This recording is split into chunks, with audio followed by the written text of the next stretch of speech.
Magandang umaga mga kahuan. Narito na ang ating latest weather update today morning edition.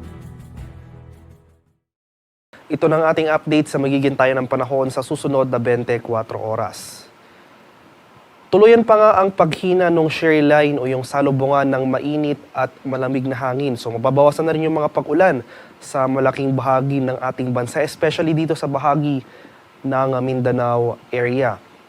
Kasabay ng paghina ng shear line ay ang paghina rin o yung pag-atras ng ating northeast monsoon o yung malamig na hanging amihan na kung saan itong area na lamang ng northern Luzon ang naapektuhan nito.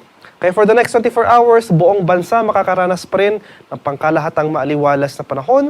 May tsansa pa rin tayo ng mga light rains o ito yung mga dagliang pag-ambon na dala ng amihan sa malaking bahagi ng northern Luzon at tsansa naman ng localized thunderstorms. Ito yung mga biglaan at panandaliang buhos na ulan sa Metro Manila at sa nalalabing bahagi ng ating bansa. At sa kasalukuyan, wala rin tayong binabantayang low pressure area o sama ng panahon na posibleng maging bagyo sa mga susunod na araw na maaring makaapekto sa ating bansa. At para naman sa magiging lagay ng ating panahon ngayong araw dito sa Luzon, dahil sa epekto ng amihan, makakaranas pa rin tayo ng pangkalahatang maaliwalas sa panahon sa buong Luzon. Asan pa rin natin yung mga chance ng isolated light rains sa northern Luzon o sa mga rehiyon yan ng Ilocos Region, Cordillera at sa bahagi ng Cagayan Valley. May chance naman tayo ng mga localized thunderstorms. Ito yung mga biglaan at panandaliang buhos ng ulan kadalasan sa hapon hanggang sa gabi sa Metro Manila at sa nalalabing bahagi ng Luzon. Dahil sa amihan, asan pa rin natin ang posibleng pagbaba ng minimum temperature na kadalasan natin yung itatala sa madaling araw. Sa bahagi naman ng Palawan, Visayas at sa Mindanao, inasan pa rin natin ang pangkalahatang maaliwalas na panahon for the next 24 hours. Generally, fair weather conditions. Asahan natin ang bahagyang pagtaas ng temperatura, mainit at maalinsangang panahon ang posible nating maranasan. Ngunit pagsapit ng hapon hanggang sa gabi, asahan natin naman yung tsansa ng localized thunderstorms. Ito yung mga biglaan at panandaliang buhos ng ulan. Temperature forecast para sa Iloilo. Ngayong araw, posibleng maglaro mula 26 to 31 degrees Celsius.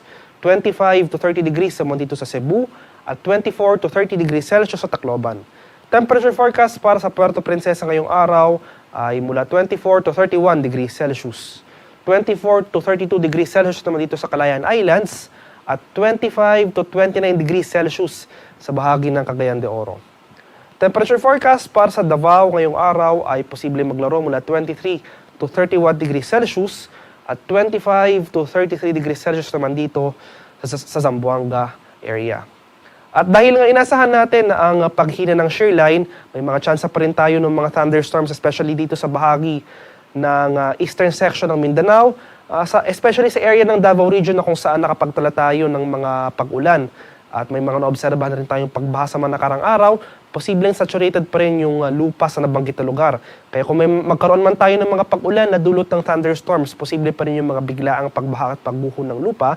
Kaya ugaliin pa rin mag-antabay sa mga thunderstorm advisories na ini-issue ng ating mga Pag-asa regional centers.